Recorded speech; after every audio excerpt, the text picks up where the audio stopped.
press gathering, but I don't think actually it was a press gathering. But before the official opening, I was wandering around and droning on, and this has been my life for a number of years. It's been just kind of all-consuming.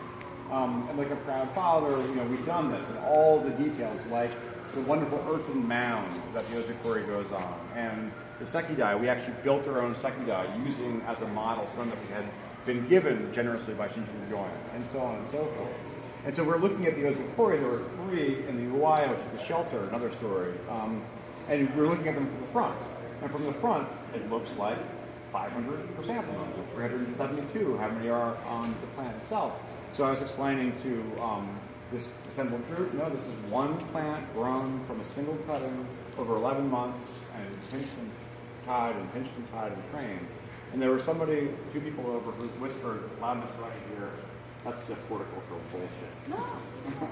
So that's why now you guys can see it is a single plant. You guys see the one stem? You guys all see the one stem? Can you all see the one stem? You can't see the one stem. See that? You're going to go home thinking it's horticultural bullshit. Yeah, exactly. So it's one stem divided into 5 sections. The plant is trained again over 11 months.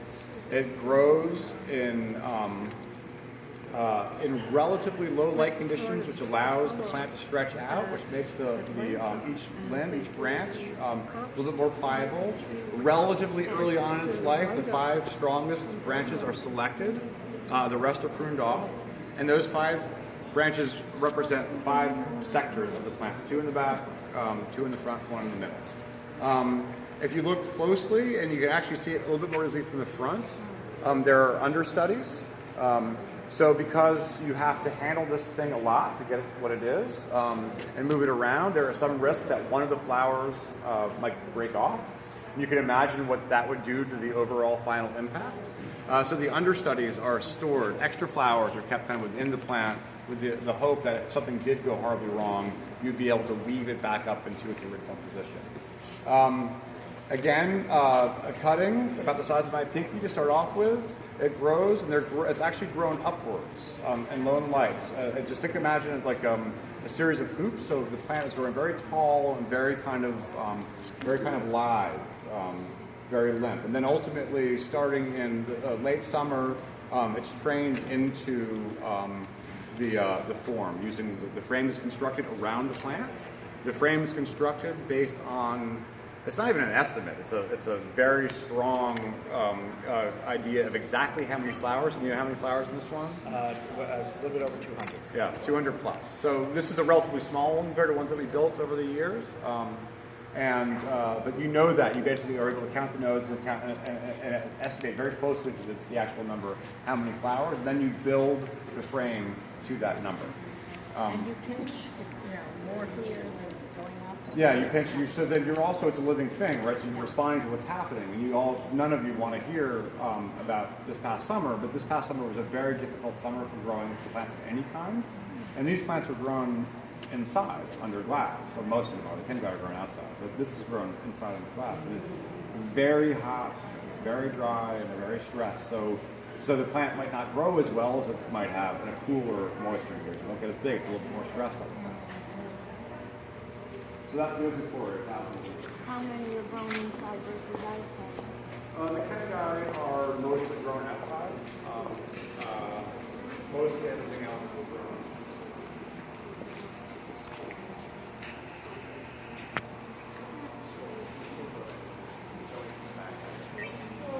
Back to over here.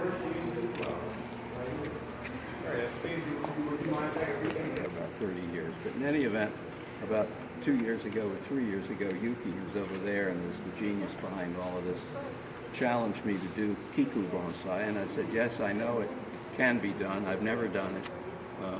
Well, why don't you try, she said, and if it doesn't work, you won't tell anybody. And the first year I did, I don't know, about 5 of them, and they were here.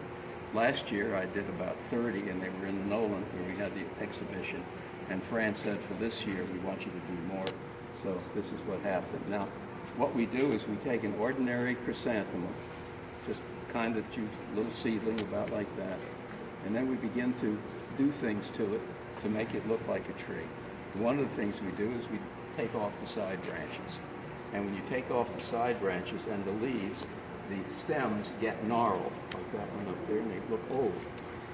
And then we train it with wire, and again by pinching, to get the form that we have here.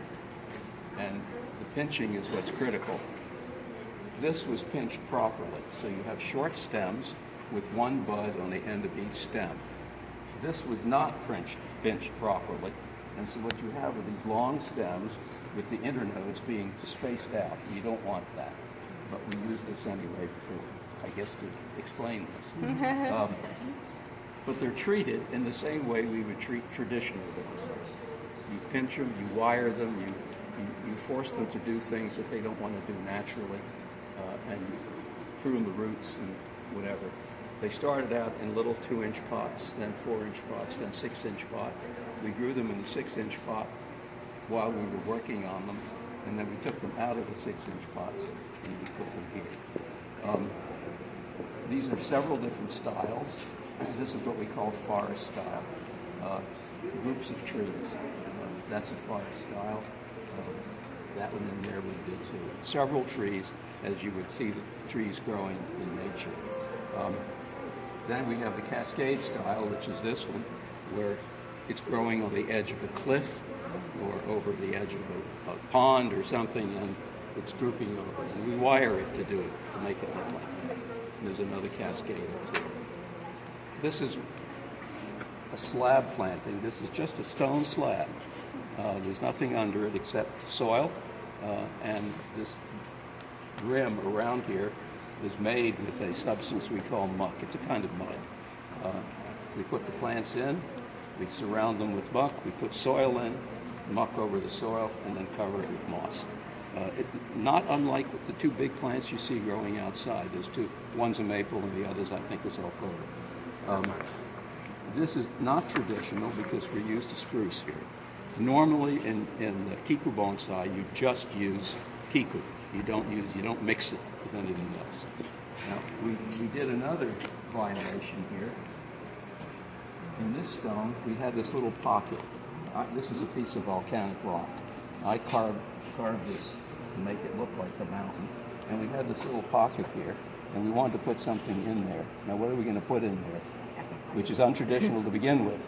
So Marc said, I got just the thing for you, this little orchid. This little orchid is from the Abami Islands, and traditionally was grown only by samurai. And the flower, it just finished blooming. It's a tiny little white flower, and very, very fragrant. So we thought that would be a good thing to put in there, the Abami orchid. Kind of be different. Look at these great roots growing over the rock too. Can you That's imagine that? these things. These are 3, what we call root over rock. We had never done this before. And this was an experiment. Yuki and I did that this year. And we held our breath because we weren't sure it was going to work. It did. And this one you may notice here, no soil at all up here. All the nutrients are coming from these thin roots that are down in the soil here. The same here, the same here.